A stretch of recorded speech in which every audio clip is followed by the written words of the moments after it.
Hey guys, it's Timmy, and this is Pro Wrestling Unlimited, as we are here talking AEW Fyter Fest. The show did take place tonight from Daytona Beach, Florida, inside the Ocean Center in conjunction with the CEO Fighting Game Championships. So as we let people get into the live chat, we'll just talk for a couple minutes to get everybody in here before we see what actually took place on this show. I want to know from you guys in the live chat what you thought of tonight's show. Did you think tonight's show was as good or even better than Double or Nothing just about a month ago, a little over a month ago? Just looking at the live chat, seeing everybody in here. We've got Benjamin A., Kristen McNutt, Luke Might, Henry McKenna Cavallo. Again, let me know what you thought of tonight's AEW Fyter Fest. I want to know what you guys thought of the show. Also, if you guys are a member, refresh your stream right now and you will have some updated emojis that you can use during this live stream to talk about AEW Fyter Fest. Just thought I'd let you guys know that. If you're not a member, you can become one very easily by going down there where it says subscribe and hitting join. You can hit join and then become a member to use some very cool emojis like these ones right here. Kristen McNutt with the $2 super chat donation. She says, did AEW sign Dasha or just sit down by Justin? I noticed her once. I don't know what she actually did or what she was there for. I guess she was the timekeeper. I don't know. Nobody had stated anything, prior to like an announcement or saying, hey, Dasha Quintus might be working Double or Fyter Fest. I didn't know or heard anything. So if we hear anything over the next day or so or whatever about Dasha working Fyter Fest tonight, we'll let you guys know. But like I said, I have no clue why she was there. It looked like she was the timekeeper. Really, that's what it looked like. So let's kick it off with the kickoff or the pre-show, or like they like to call it, the buy-in. Also, let me know if my audio is good. I did some changes today, and I want to know if you guys hear me well. I tried to make it a little more crisper. So we had the first match of the... Henry, can you confirm that? Can you confirm that? Luke Might says, is Pac done with AEW? Yes and no-ish, I guess. I guess we'll talk about that for a second. So the Pac thing is interesting. As long as Pac is the Open the Dragon Gate champion, he doesn't want to lose anywhere. For storyline purposes in AEW, they can't do that. They can't just always put him in a match where he wins. They can't keep him undefeated for storyline purposes. So right now, they really have nothing for him. And last I heard, they hope to work something out because they really want to use him. So right now, Pac and AEW kind of in limbo. So this first match was a triple threat tag team match. The winners would get an opportunity to go to All Out and face another team to get a bye in the first round of the AEW Tag Team Title Tournament. Convoluted. I know. I get it. Also, if my math is correct, aren't you doing an extra match than if you would have just done the tournament? So that's a little, again, convoluted. So this was the Best Friends, SoCal Uncensored, and Private Party. And Private Party had their coming out party. I'm just going to say it like that. Private Party, at first, the crowd didn't know who they were. They were like, oh, these guys seem cool. A lot of references online to, oh, they're just another Street Profits. But boy, did these guys look good. I didn't like their intro, though. When Justin Roberts was like, hailing from, I'm not quoting him exactly because I didn't write it down, but he's like, hailing from somewhere where you need an invitation, weighing in at 24 ounces. What did he call it? Hold on, I have the tweet here for this one. He said, weighing in, hold on, guys. I want to get this one right because this one was even worse. He said, weighing in, why can't I find it? Oh, he said, weighing in at 24 ounces of cranberry vodka, Mark Queen and Isaiah, I always forget his last name. It's Isaiah Cassidy, Private Party. I was like, really? Really? Coming to us from somewhere where you need an invitation? It was better than that, though, what I'm saying, because it rhymed. But anyways, that's just a null point. I'm nitpicking on nothing here. So, Marq Quen of Private Party wore sunglasses throughout the match, a la Mr. Hughes. The fans went into SCU chants basically from the beginning. All three, after 3 or 4 minutes, there was a kind of like a duel spot where everything slowed down. They went at it really fast and they kind of slowed it down for a minute. Quen and Cassidy of Private Party got the crowd back up and got them going with a series of dives and springboard moves in and out of the ring. Now, here's the one thing that I know they're a new company. Some of these people that are working the, cameras and production, they may be new to wrestling production, but they missed a number of these dives. They did. I'm just going to say that. And if you miss the dives, then it's like, oh man, it's all for nothing. So the two other teams, of course, Best Friends and SCU, are the more experienced team, but I think one big reason for this match was to have experienced teams work with the less experienced Private Party to help get them over, and that happened. Cassidy took a double suplex onto the floor, and Quen took a tornado DDT onto the floor as well, which finally caused his glasses to fall off. The Best Friends cut off Cassidy and got the heat on him. Even though they are the baby faces, Chuck and Trent did a great job doing all the old school heel tag team tactics, and I liked it. Quen had been knocked off the apron, so Cassidy was forced to tag in Kazarian when he needed out.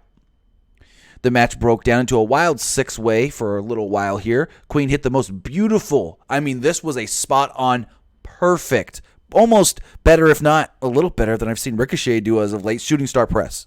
Right onto Trent. Only for a 2, though.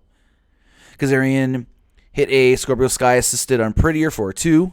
Quen landed on his feet and on an attempted Super German suplex, and the Private Party used a double team Hurricane Rana cutter on Kazarian, but the pin was broken up. The finish finally came when Trent pinned Cassidy. So I want to go to something really fast before we talk about what happened after this match, because I was going to talk about this and I forgot. So William Robertson in the chat says, the BR live stream seemed to be really slow and choppy throughout the show, or was it just me? So during the pre-show, the first 2 matches of the pre-show, it was glitchy. Audio was perfect throughout the whole show, but the video was glitchy a couple times in the first 2 matches on the pre-show. Then it seemed fine.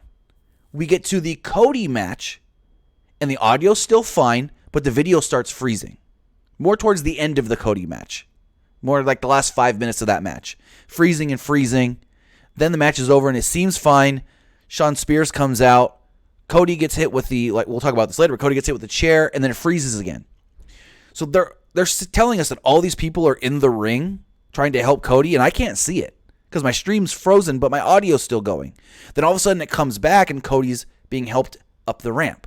And then it freezes again. The audio's still going, and all we see is Brandy next to Cody, somebody holding a towel on the back of Cody's head because he's bleeding, and it's frozen here for a good another almost minute. And then finally it comes back, and I'm like, what the heck? And it did it one more time during the tag team match, the 6-man.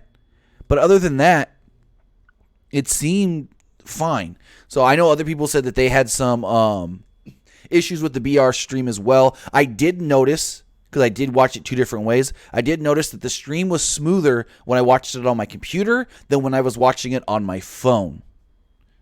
So I did notice that. So if maybe you had an issue you were watching on your mobile device, maybe next time try to watch it on your computer. I did not try it on my TV. On my TV, I do have both an Amazon Fire Stick and I have a Roku, so I didn't try it on any of those. I should have, but my kids were using the TV, and so that's why I had to go other devices. So after the match, again, great tag team match. Amazing tag team match. I had a feeling the Best Friends were going to win here. They're the team that would be fine with taking a bye in the first round of the tag team tournament. But I didn't like this stuff after the match at all, and the crowd didn't like it either. So after the match, Dark Order appears on the screen, and they vowed to make the Best Friends their first victims. So it makes me think maybe Best Friends versus Dark Order, a fight for the fallen in 2 weeks. Lights went out. When they came back on, there were 6 minions of the Dark Order around the ring. Lights went out a second time for way too long. Way longer than they needed to. Come back and they're all gone. We never saw the Dark Order out there. And the thing, though, is Chuck Taylor and Trent Beretta, they played this up like they weren't scared. It didn't faze them. Like, oh, 2 guys want to come at us? Okay. So it's like, I don't know. And the crowd was not into this Dark Order thing either. The crowd did not know really how to react to it. And they really didn't react much to it. So we'll see in the end how this Dark Order stuff does pan out. But as of right now, I'm not too keen on it, I guess you can say. Another thing I'm not too keen on are the Librarians. So before we get to the next match, they were doing like a quote-unquote documentary on quote-unquote Fyter Fest. Kind of like let me know in the chat, what is this supposed to be a thing of? I know what it is, but I can't remember the actual name. Something Fest. What is the actual name that they're ripping off here? That old... let me know in the chat. So, documentaries were done on that music festival that was a sham. That was a big old disaster. And so they played it up like this could be the same. They showed at the beginning of the show tents like we're at that music festival all around the stage. They had pretty women. Fyre Fest, that's what it is. Fyre Fest. Thank you, Robert Davies. So they had women in bikinis all around the top of the stage. There was a set of the stage where there was supposed to be a band playing. They wanted to have a pool, but they couldn't get a real pool, so they had a kiddie pool. And so Kenny Omega is with the Young Bucks. So first the Young Bucks like, we're doing a documentary on this? Uh-oh, you're following us? Okay. It's like, you're followed all the time with the cameras. Anyways, so Kenny Omega was like, we lost our gear. The bag's gone with our gear. But don't worry, I've got the seamstress working on new gear. And they're like, Kenny, we spent half the money on that gear. And they're like, don't worry, I put it into the budget. We're fine, but we got to make some cuts. We can't afford 2 of the models. So I always forget this guy's name, but the guy that works close with Cody goes out there and he tells 2 of the models, sorry, we can't afford to pay you anymore. So I guess they're working per hour, not just straight shot. Here's what you're going to make for the night. Anyways, they take the 2 women and they bring out mannequins. They're like, oh, those are Alex Jabali's personal mannequins. He's a sick fuck, basically. And I mean, it was funny at first. Then they did it a couple more times. This is a disaster. This is lunacy. Like when Brandon Cutler went up to Kenny and goes, because Kenny's got a snare drum. Or no, a tom drum. A high tom. And he was like, sorry, Kenny, we don't need the drum set. I'm like, why? He's like, the music act backed out. Blink. He's like, Blink who? And I thought this was kind of funny. But it's like, Brandon Cutler should know this. This was a major act when he was a kid. He looks at the paper and goes, Blink 182? It's like, it would have been funny if this was an older guy. Like an old guy. Or even someone super young that doesn't know Blink 182. But it's Brandon Cutler. Brandon Cutler grew up with Blink 182. I'm just saying. Especially down there in Southern California. They were huge down there. I digress. I'm glad that whole documentary of this being a disaster did not last throughout the show. I'm glad it was only on the pre-show. So, last week, Fight TV put out a graphic with all the matches for this show, and one of the matches on there with an actual graphic was Kylie Rae versus Leva Bates. But that's not the match we got tonight, and I wonder what happened. I don't know if maybe Kylie couldn't make it. I don't know if maybe Kylie was double booked and was booked somewhere else already. I don't know, because I would think that they would have priority on her dates. So instead of Leva Bates versus Kylie Rae, we got Leva Bates versus Allie, which was, in turn, probably not the best choice. So Leva Bates comes out, and on the Titantron, it says, shh. And she has no music, because she's a librarian, you got to be quiet. And she starts to talk for a second, and then she starts hearing shushing. And she's looking around. And I didn't like this part because you're supposed to realize that the shushing is coming from the tent behind her. But it's like, he's got a mic. The mic's connected to the audio in the building. So the audio is really coming from everywhere. How are you supposed to know? But anyways, nitpicking again. So she finally opens up that tent. She sees the other librarian, Peter Avalon. And Avalon gets upset. He throws the tent into the kiddie pool. He broke one of the mannequin heads. They encouraged the fans to stop playing video games and start reading books. This led to a mild "we can't read" chant, and then out came Allie. This match was not that good of a match. They played up the librarian gimmick way too hard, and it's not going to get over, not one bit. So Leva Bates kept doing the shush to Allie. Allie grabbed her finger and twisted it around before stomping on Leva's hand. It was pointed out that that is the finger that you use to turn the page of a book, and now she can't read because she can't turn the page. I was like, really? Really? So Avalon was reading and accidentally on purpose tripped Allie as she was running the ropes. He swore, I'm innocent, as Leva took over control. Leva stretched Allie backwards and put her finger to Allie's lips as she was grimacing in pain. I guess that was a nice little touch there. I'll have to give it to him that. That was kind of funny. Allie made her comeback using a series of strikes, including a sliding elbow to the seated Leva in the corner. Leva cut her off and hit a pedigree. Allie kicked out.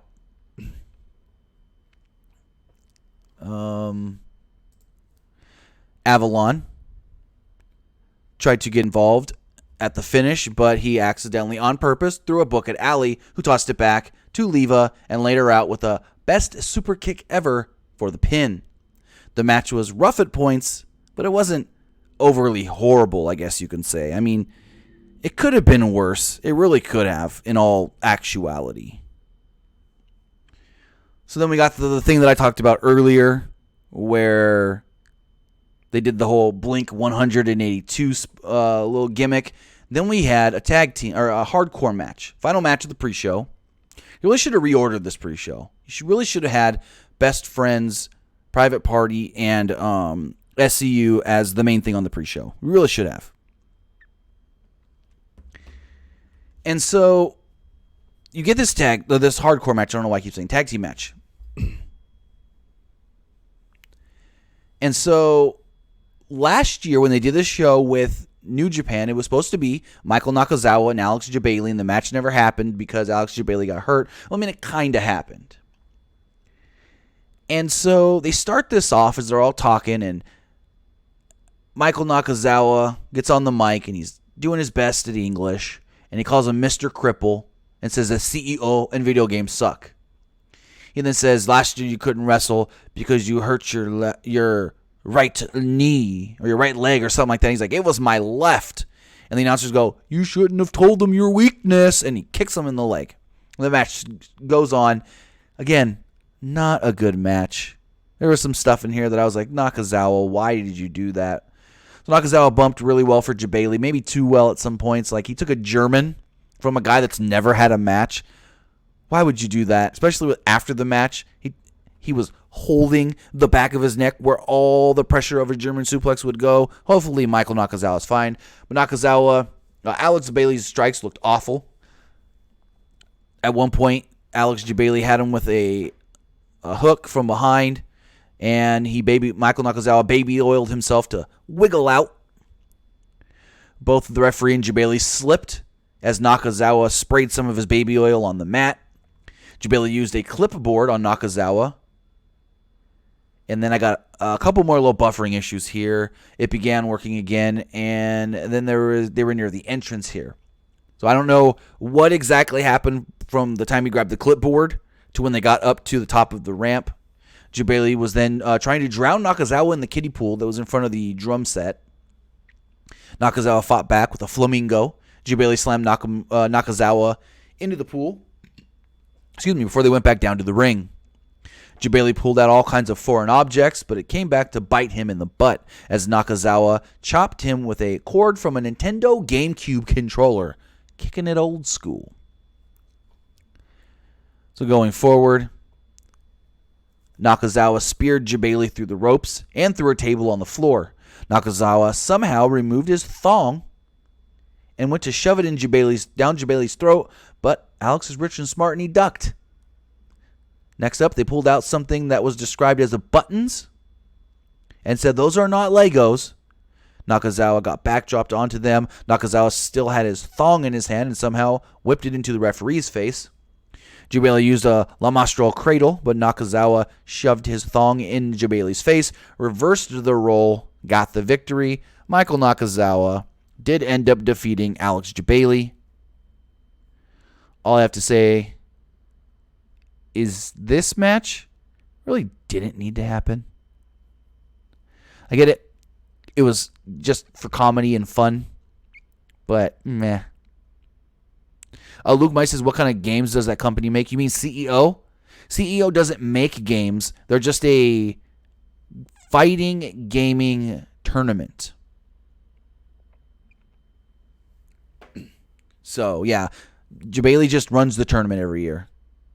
And that's, at CEO, I'll give a little back history.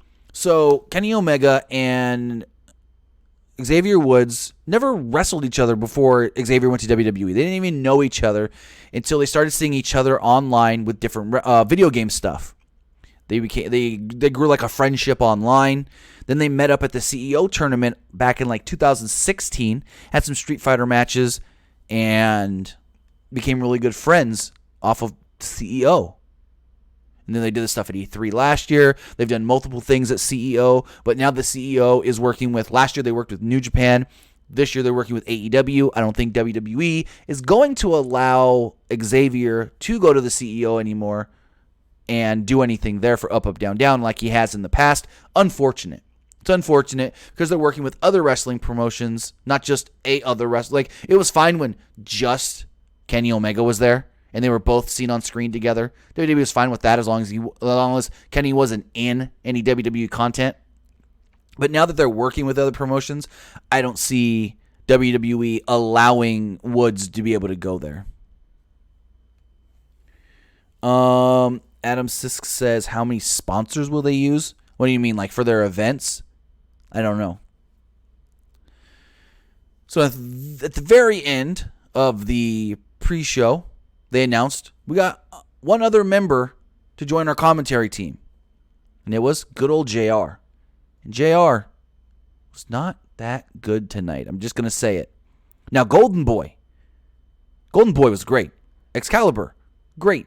Those two, I don't know if Golden Boy is just super busy with all of his other commentary duties. I know he commentates a lot of different gaming tournaments throughout the country with esports and all that. He's a commentator on The Rock's Titan Games on NBC. They played that up quite a few times tonight. But Golden Boy and Excalibur calling this show was great. It was great.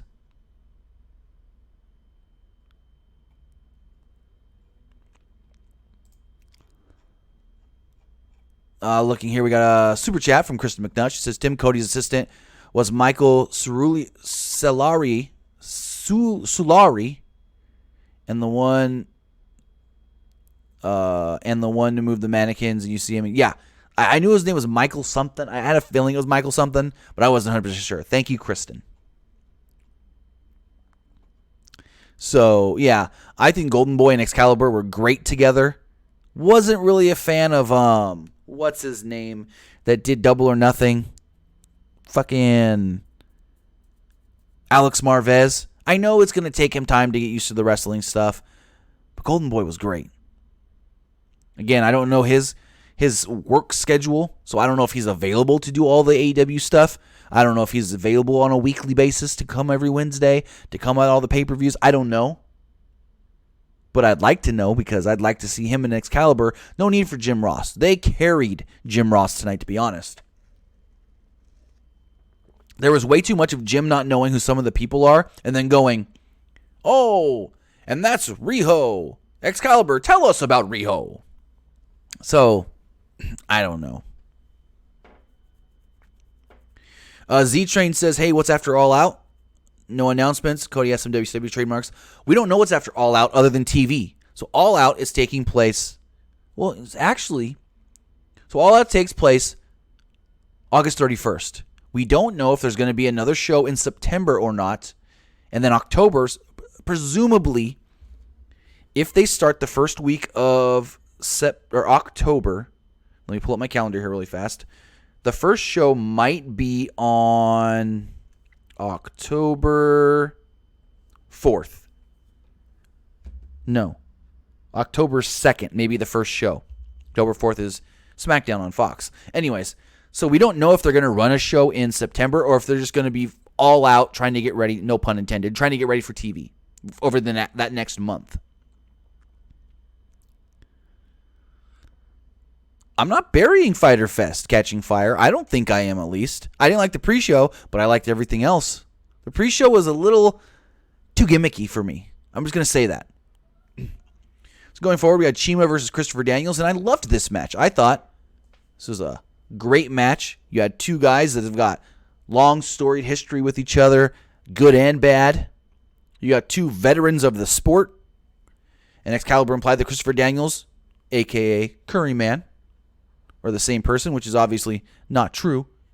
If you've watched any Curry Man or any Christopher Daniels stuff, you would know they're not the same person. Anyways,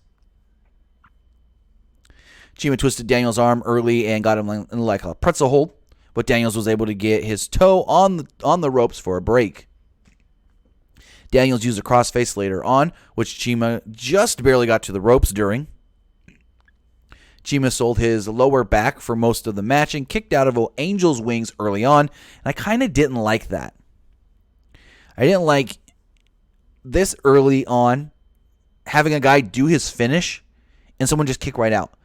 So now, going forward in AEW, we have to presume that Angel's wings shouldn't be a finisher because someone kicked out easily. Chima then used a step-up enziguri and a sunset flip into a Liger bomb. Again, I did have a little more buffering issue, so I didn't get too much more of this match. I did see that Chima went to the top rope at one point, hit the Meteor. This move just looks brutal. Your opponent's sitting up. You go to the top rope, you hit a Meteora, double knees straight to his face, slamming him right down into the mat. That move just looks brutal. Hits the Meteora on Daniels, pins Daniels 1, 2, 3. After the match, both men show respect for one another. Daniels gives the fingers, like the good fingers, like the point in, or like points in respect, I guess you can say, at Chima, like, you got me this time, buddy. And I didn't like, though, how through about 70% of the match, commentary just kept going, Chima, he's a hard opponent. Kenny Omega's going to know this next month at Fight for the Fallen, or in 2 months at Fight for the Fallen. They played it up way too much to where you're like, Chima's winning. Chima's got to win. Because they kept just saying, Kenny Omega will be taking on Chima, and we see here, Chima's no slouch. Chima's a hard opponent. Look how hard Christopher Daniels is having to fight to keep him down. So, we'll see. No. Yes, Cody is technically fine. So, I've seen a lot of people asking in the chat, so I'm just going to say it. Cody did not suffer a concussion, fortunately. But AEW did officially put out word that he did have to get 12 staples in the back of his head. So Cody's hurting, but he's not hurt. No long-term punishment here. No concussion, which is good, but 12 staples, which is bad. So then we had a triple threat match. It was Riho, Nyla Rose, and Yuka Sakazaki. Yuka Sakazaki and Riho are not actually really. All of these women are not really that known to the American crowd, but they worked their butts off. I liked the story in this match of Nyla's the bigger, stronger woman who thinks that she's just going to defeat these smaller women easily, so she took them for granted, kind of, I guess you could say. She didn't, what's the word I'm looking for? She overlooked their abilities, and so she kind of was, I don't want to say lazy, but in times where she should have went for the pin or went for the submission or went for the victory, she was kind of like, I got time. I can play it up. So Nyla used her size advantage and her power, tossed both women around early. She put them both in a double camel clutch at one point. Riho was the one that able to make it to the ropes. It was funny. The commentators were like, only one of them needs to get to the ropes. They got 4 legs, or no, they got 4 limbs, 2 legs, or no, that's right. They got 4 legs and 4 arms between the 2 of them. They can make it to the ropes somehow. I thought that was kind of funny. Nyla have heaved Yuka onto Riho, which actually almost led to a pinfall. Yuka sent Nyla out of the ring with a head scissors and then did a springboard tope onto her on the floor, which looked really good. Riho and Yuka had a rough spot in the ring where they fell to the mat during a spot. Nyla got back into it, and the story was that, again, she was being a little lackluster. Lackadaisical. I probably said that word wrong. Lackadaisical. That's not the way you say it, but you know what I mean. She was not taking her opponent seriously as she made flight covers and was just kind of trying to like throw them around and be like, haha, I'm the bigger, stronger woman.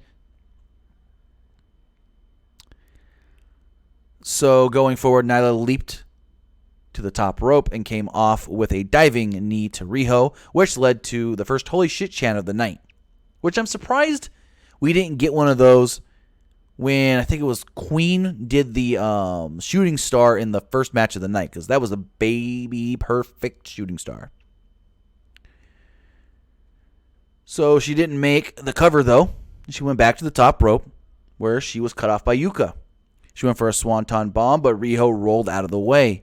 Nyla did catch both of them at the same time after attempted top rope crossbodies, but that led to both Riho and Yuka getting simultaneous 2 count on Nyla. So Nyla caught them both. They used their weight to get her down. They tried to pin her together, and it was like, okay, if you both get the pin, who gets the win? The commentary even said it. This ain't an elimination match, so who would have got the pin? Finish saw Nyla go for the beast bomb on Riho, but Riho rolled through and got a sudden surprise 3 count out of nowhere. It's like the faster, smaller baby face slipped out. What's what I'm looking for? Slipped out and got the surprise victory. We see it all the time in WWE. Luke might, yes, we will be taking calls. So Nyla attempted to attack Riho after the match, but Yuka made the save. Riho shoved down Yuka and walked away. So it's like, hey, I don't need your help. I liked that. So then in the next match, it was a 4-way match. MJF, Jungle Boy, Jimmy Havoc, and Hangman Page. Kip Sabian was on commentary, as we did learn that he will be facing the winner of this next match at Fight for the Fallen in 2 weeks in Jacksonville. So MJF comes out and he cuts a really, really great heel promo on this crowd. Talked about liking video games. He said that he used to love video games, but then he lost his virginity. Called the crowd losers. And I loved when he did the whole, I used to love video games, until I lost my virginity, and they showed the nerdiest guy in the crowd right then and there. It was great. So all the other guys came down. I think Luchasaurus did come down with Jungle Boy, which kind of played in later. Not much, really, though. Fast-paced match with a lot of constant movement. MJF tried to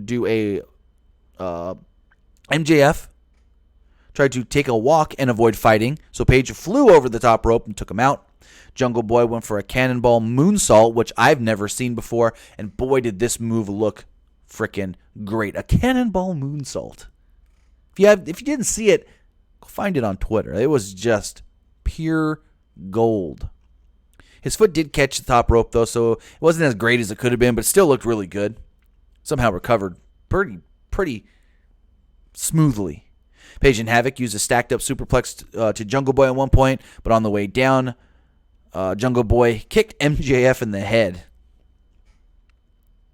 They played up huge throughout this match on commentary that MJF and Hangman are going to be huge stars for AEW, and I think they're going to be one of the first major feuds in the company.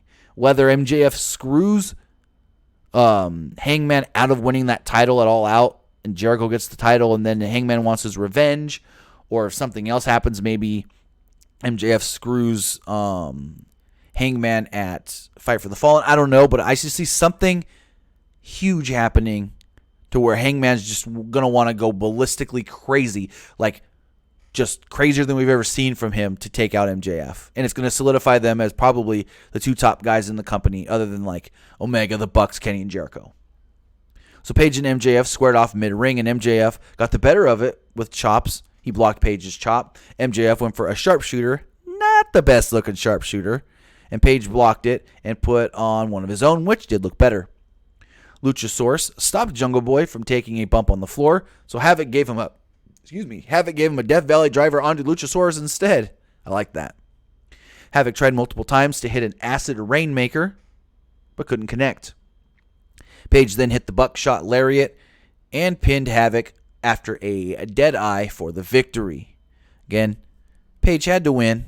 I thought maybe Page would have the win locked up and then MJF would steal it, which would solidify MJF a little more.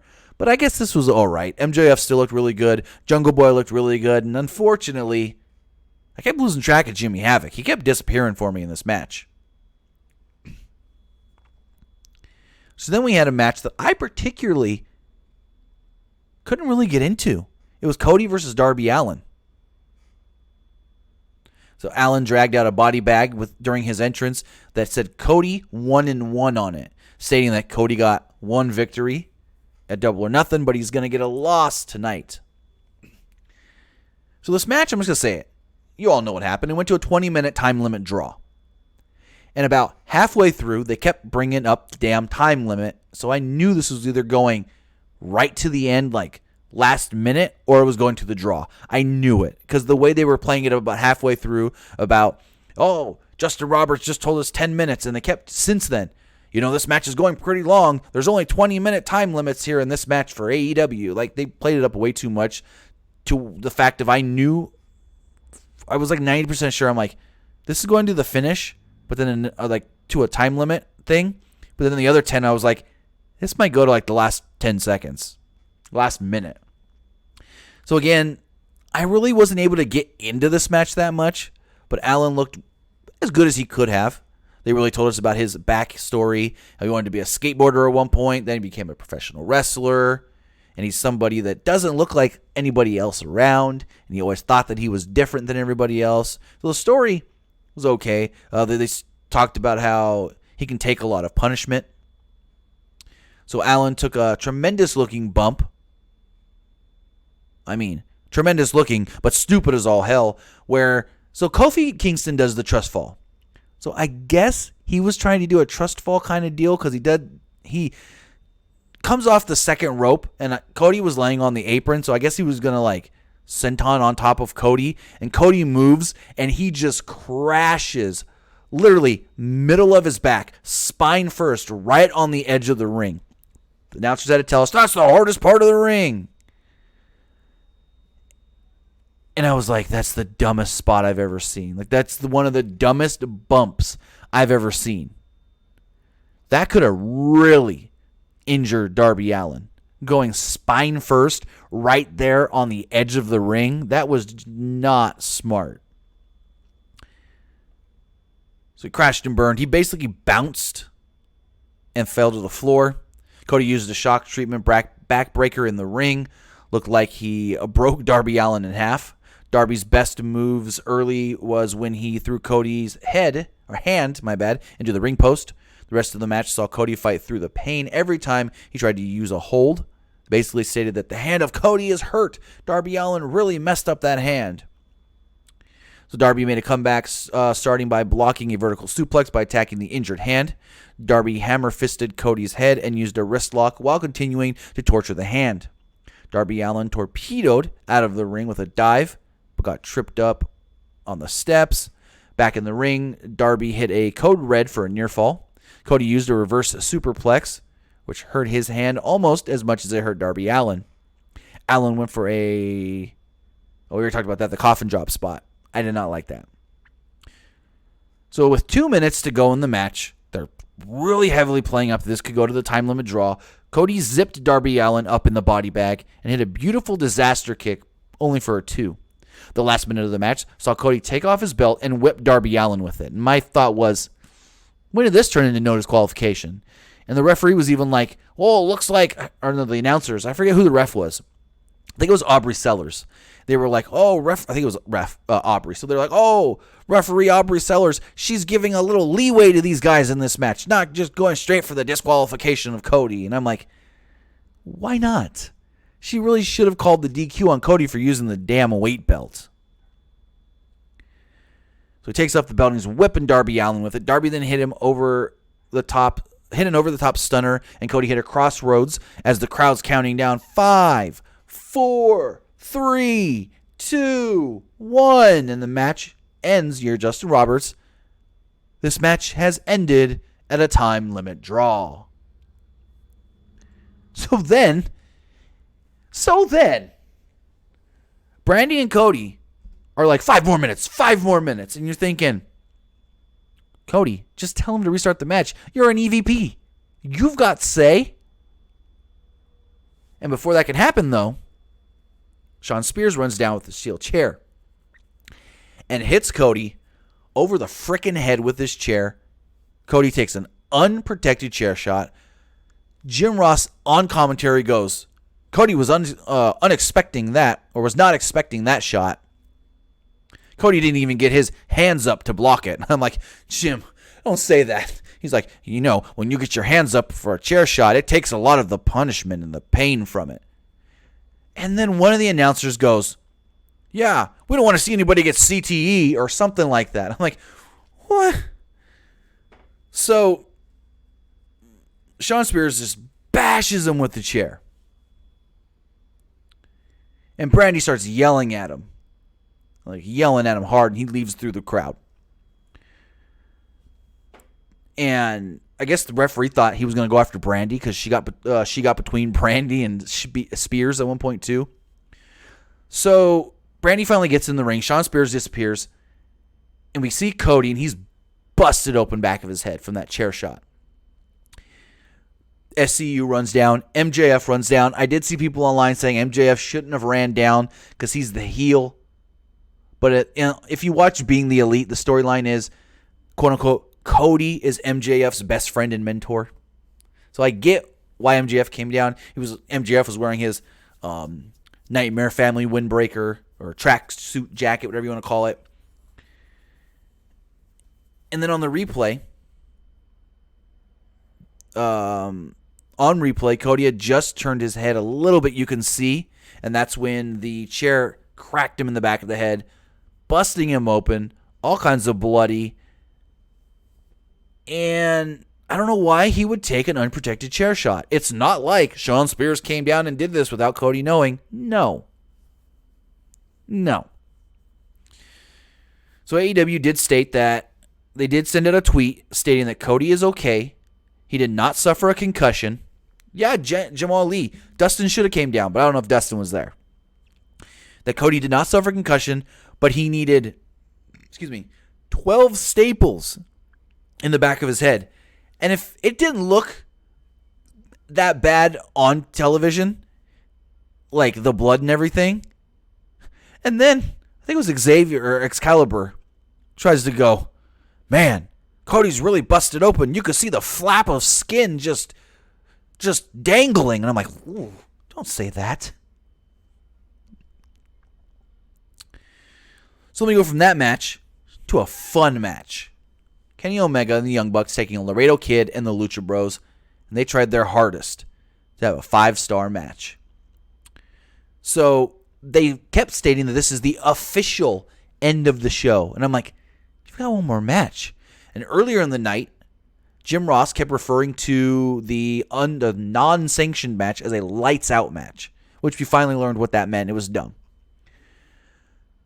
So they kept calling this the end of the show, the official main event, the final match of the night, which it wasn't. And I'll get to that here in a minute. So Laredo Kid and the Lucha Bros come out. Young Bucks and Kenny Omega come out. And they're all dressed as Street Fighter characters, which worked perfect for this venue. The Young Bucks were Ryu and Ken, and Kenny Omega was dressed as Akuma. A fan ran out and started dancing like Batista, so Omega laid him out. Matt and Kenny both told Justin Roberts, you need to do this. You need to say this. We want you to say this. And he was like, why? I'm not going to say it. And they're like, do it now. And so he gets on the mic and he goes, "Round 1, fight!" And Excalibur, I think it was Excalibur, goes, "Just so you know, folks, there's no rounds in this match. It's just one fall to the finish."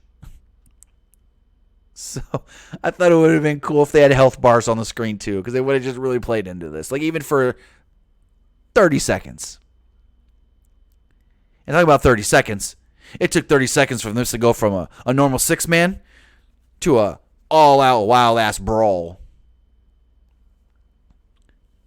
So Matt Jackson did a series of rolling Northern Lights suplexes on each man and did one at the same time to both Phoenix and Pentagon. Laredo Kid did a top rope crossbody, but Omega countered with a perfectly timed drop kick to the abdomen. Phoenix tried doing a flat back bump off the apron, but realized he had to readjust before he slammed his head on the guardrail. The Elite used an Asai moonsault, top rope elbow, and swanton for a 2 count on Laredo Kid. Matt used a running Canadian Destroyer to Pentagon, and it was possibly the most fluid version of that move I've ever seen. It looked great. So Pentagon was going for something to Omega and threw Nick over the top, and then backdropped a running Phoenix over onto Omega, onto the post, and to Nick outside. This looked great too. A little convoluted, but it all worked. Super Kick Party broke out after another Canadian Destroyer. The Elite used 3 simultaneous Hadoukens on their foes. Nick did a 450 splash to Phoenix and Laredo Kid, who were being held draped over the top ropes. More dives and more cutters led to Phoenix doing a Spanish fly to Nick off the top rope to the floor below, where Pentagon caught them. Omega did a Tiger Driver 98 to Laredo Kid for a 2.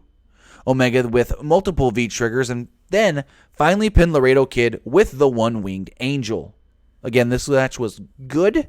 I don't know if I can call it 5-star, but it was fun as all hell. Marcus Ryan, I get where you're coming from, but with WWE doing so many 2 out of 3 fall matches over the last 2 weeks, you don't want to do that. Because then they're going to be like, oh, these people are just copying WWE. I get where you're coming from with the whole round 1, fight! It would have been cool to see it as 2 out of 3 fall, but at the same time, really didn't need it. So again, this match was really, really fun. About almost 20 minutes of nonstop action just throughout the whole thing.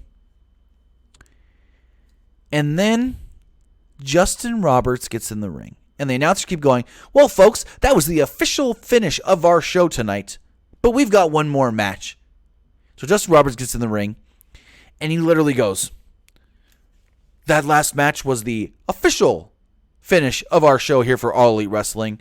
This next match is not part of the All Elite Wrestling event. He said the lights will go out. When the lights come back on, this match can now take place outside of All Elite Wrestling. And I'm like, okay. Are the lights going out so you can get all the AEW branding from the ring and from the stage? No. Lights come back on when Joey Janela makes his entrance, and the graphics on the screen still say AEW. The mat in the ring still says AEW.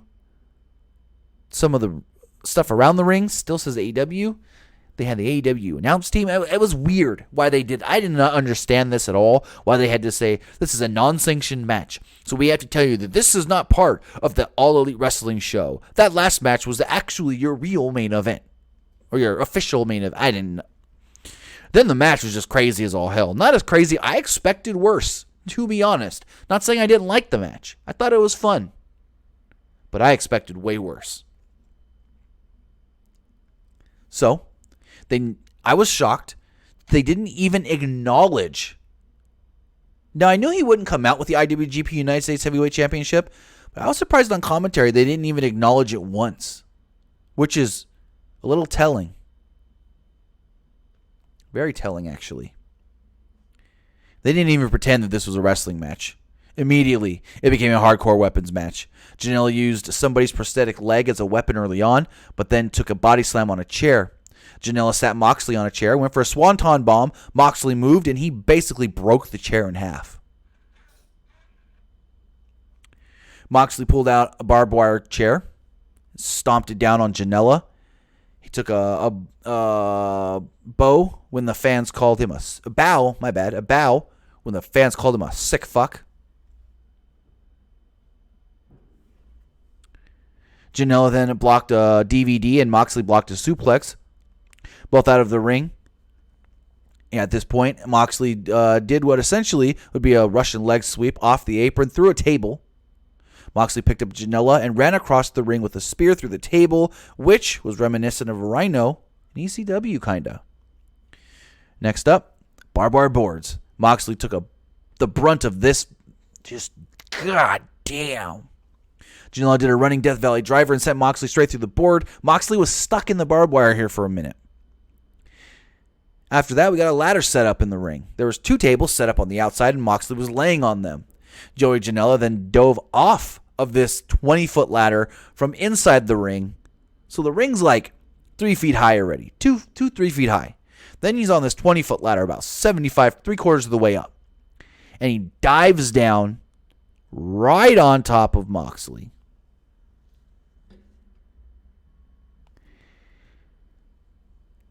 And so Moxley's, you would think, going to be knocked out for a minute.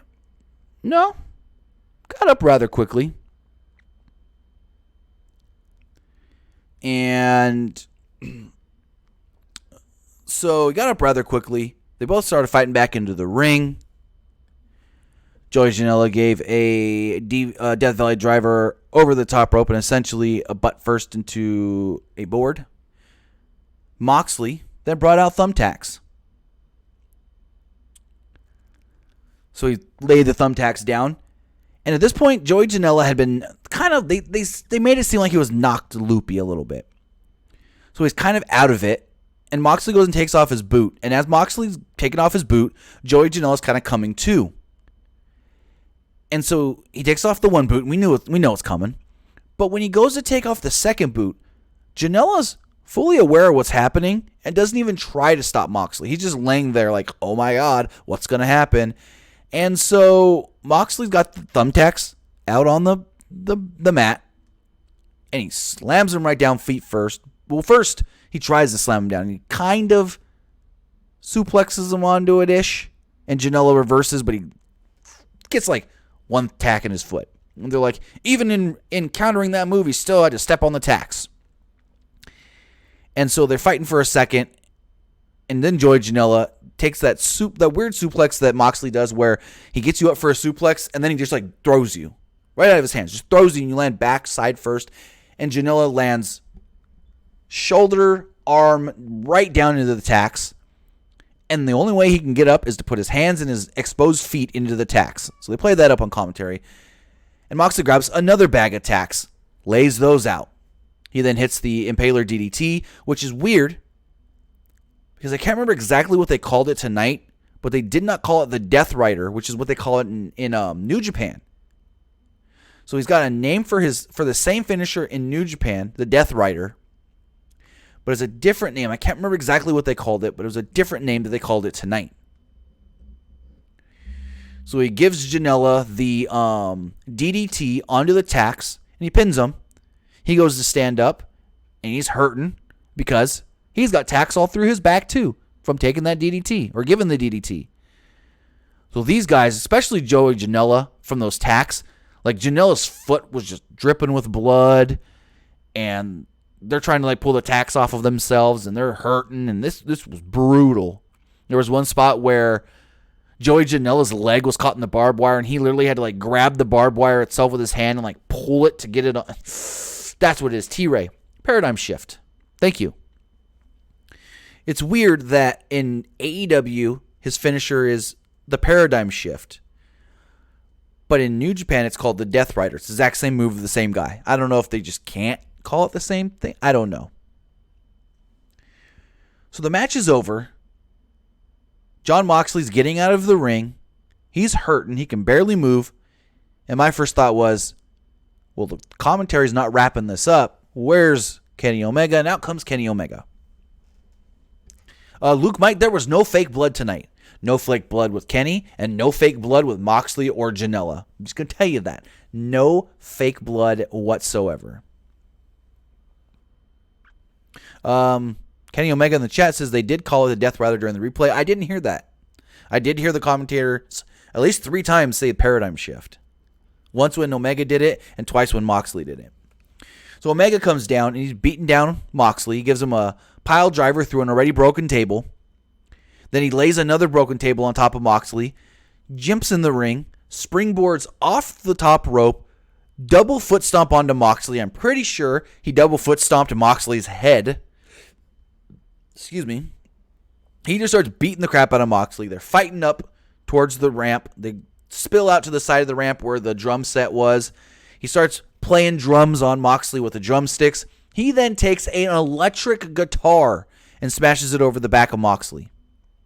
It's not like you can gimmick that thing like an acoustic guitar. That's a hard-ass guitar. And I think it was Golden Boy goes, that's a solid guitar. So they're fighting. They get Kenny Omega to leave. Referees are helping Moxley. And then all of a sudden Omega shows back up on the ramp. Well, first, I digress. So the referees go to help Moxley. And there's a referee or the cameraman right on him. Like the cameramen were a little too close to some points. And this time he was, because he was so close, he got knocked over. And Moxley and the refs both start laughing. The 2 refs that were helping him.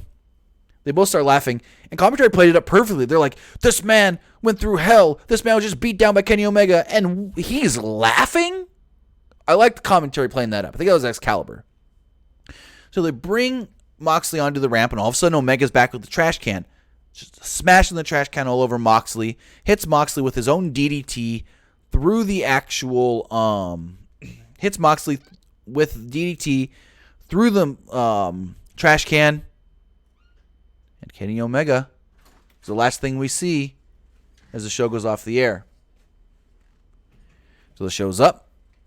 The show is over. And that was Fyter Fest. I thought overall it was a really good show. Pre-show, too much gimmickry on the pre-show.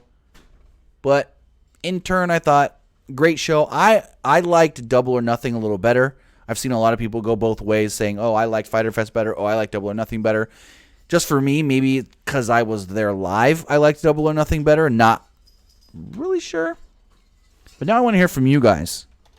I want to hear what you guys have to say about tonight's AEW Fyter Fest event. We can take a couple of calls here. Take your text messages as well before we do wrap everything up. If Skype does want to load, because for some reason Skype wasn't wanting to load earlier when we first started this. So let's try it again. But if you do want to text in, you can do so at 510-906-1341. You can call in at 559-475-8473. So with that, just looking here at the live chat, Under Channel says overall he would rate this show an 8.5 out of 10. I'd give it like an 8, 8.5. That's fair. So just looking here, we do have Skype working now, so we can take your calls. Again, if you do want to call in, 559-475-8473. Under Channel also says that he did like Double or Nothing better as well. And let's take this call. Caller, you're on the air. What's going on? Never mind. Caller didn't want to be on the air. I'm looking at the text messages here. This person here does say. This person's talking about last night's Ring of Honor show. Says Flip Gordon joined Villain Enterprises to grab the brass rings. Flip Gordon got a little messed up. Awesome gamer. Yes, Nick is working tonight. That's why he did not join me for the AEW event. I think he was off by the time we went live, but he was unable to watch the show. Explosive Phoenix says, what did I think of, Tim, what did you think of commentary tonight? I thought Excalibur and Golden Boy were perfect together. I would love to see Golden Boy full-time on their commentary team. I know he's got a lot of other gigs with his esports stuff. He also does commentary for The Rock's Titan Sports on NBC. But I loved them together. And unfortunately, they had to carry Jim Ross. Jim Ross for him having the most lucrative commentary contract in all of wrestling history, he did not know backstory or anything about a lot of these guys, especially the women, the Japanese women for sure. It was a lot of, Excalibur, tell us about so-and-so. Excalibur, tell us a story on so-and-so. Or Excalibur, what's the story on so-and-so? But with that, let's take another call. Let's try this one here. Caller, you're on the air. What's going on? Hey, Tim. How's it going? Pretty good. Yourself? I'm doing pretty good. I actually have a prediction, though. Do you Okay. think John Moxley will take on Jimmy Havoc at Fight for the Fallen? Because I think that could be a great match. Maybe. I don't know what direction they're going with him other than Omega at All Out. I mean, you got to just get him in some kind of random match, so maybe that would work. Maybe, honestly, I can see him probably working Darby Allin before Jimmy Havoc. Just because I think with them doing the 20-minute draw, I think they have a lot of faith and stock in Darby Allin. Didn't John Moxley and Darby Allin already have a match, though? Yeah, it was on the Indies, but a lot of people probably don't know about that, and it wasn't in AEW, so to them it didn't count. And also, do you think we'll get Cody versus Shawn Spears at All Out? I do think so. I think that's going to be one of the big I think the big three matches will be Cody and Shawn Spears, Moxley and Omega, and then the AEW World Title match. What do you think they'll plan for the Young Bucks at All Out? I would do another match for the AAA tag titles, but this time do it. If you didn't hear my predictions and what I said on the Wednesday show, I think All Out could be the best way to end the feud with the Lucha Bros and the Young Bucks. Put those AAA tag titles on the line one more time. Bucks do, in theory, need a rematch from losing the titles. So why not do one final match in AEW, make it a ladder match, and also, depending on who wins, which should be the Lucha Bros, you say, this is it. This is the last time these two teams are going to meet up. Maybe they meet up in the tag team tournament, but I think they should face the Lucha Bros one more time in maybe like a ladder match, because we haven't seen a ladder match in AEW yet. We did see a ladder used tonight, but we haven't seen a ladder match in AEW, and I think those two teams would be perfect for the first AEW like official ladder match. All right. And last question. Go for it. Do you think we'll get Hangman versus MJF at Fight for the Fallen, just like in No. that feud before Hangman versus They stated tonight, Jericho? Kip Sabian, who was on commentary, they said he will face the winner of the four-way tonight, which was Hangman Page, so Hangman should be facing Kip Sabian to Fight for the Fallen. And what do you think they'll do with MJF at Fight for the Fallen? Maybe Jungle Boy? I wouldn't mind seeing that. I think that'd be a really good match. They built up Jungle Boy as, I wouldn't say, because he did a lot of high spots, but I felt like he came off better than just a high spot guy, which was probably the main goal, was to showcase him in a way to where he's not winning, but he looks good coming out of this match. I mean, it's starting to think that maybe they're trying to put like Jungle Boy and Luchasaurus as like a tag team, because Luchasaurus came out with Jungle Boy. They do, if they're going to do an 8-man tag team tournament, they do need one more tag team that is not listed on their roster page. So that would make sense. I mean, to me, it's either going to be Jungle Boy and Luchasaurus or the Rhodes Brothers. That's what I was thinking as well. All right, that's all I got. All right, thanks for the call and have a great night. You too. All right, just looking at the live chat here. Cody versus Spears in a hardcore match at All Out, maybe. I don't know if you need to have it. You don't have to have it in a hardcore match. I don't think it needs to be. Yeah, the chair was used tonight, so it would make sense, but I don't think it's need to be. Hopefully, it doesn't become such a blood feud that it needs to be a non-sanctioned match. Because then we'll get something like we got tonight, where it's like, this match has to go on last. This match can't be part of the real show, and the lights have to go out before this match can happen. Like, I that took me out of it a little bit, but Dat337 says you should be a match booker, dude. These are great suggestions. Just looking at the live chat here before we do wrap things up. If no one else does want to call in, the person says we need more pure wrestling, less stipulations. I agree with that, JN. But right now, we're just doing big shows. And I know, like, with this 6-man tag tonight, all they wanted to do was try and get the highest star-rated match they could. So why not have a ladder match or something at All Out? It doesn't really. It's not for any stakes. No, nothing's on the line other than the AAA tag titles, which that had nothing to do with AEW ish. Yeah, they're partnered and everything, but I think you can do a lot of these gimmicks before you get TV. Just get them all out of the way. That's what I think. But let's take one final call. Caller, you're on the air. What's going on? How you doing, Tim? Pretty good I yourself. have a question for you. You know, like the Liberian gimmicks and the Dark Order thing. I mean, for me, it's not working. You know, I mean, is it working for you? No, not at all. Right. And one of the things I fear for AEW in the future, I don't know who said it, I think it was Matt Jackson or Nick. They said something about that they're not gonna, like, you know how WWE, when they start something, they immediately give up on it. Yes. Immediately. Matt Jackson said they're not gonna give up on anything they start, and you know, I kind of see what he means. But like, if this isn't gonna work out, I mean, I feel like they think they're still. I know they know that they're like already in a global national. They're experiencing it for a national global audience, and I feel like the BT stuff is not gonna work. I mean, some of the BT stuff is funny, but most of the stuff is kind of cringe. Right. And you know, I get what you're saying. And I get what they said as well, as far as we're not going to give up on things right away. We're going to let things work out and see how it does. And maybe the Dark Order thing will work over time. Again, most wrestling fans don't know who they are.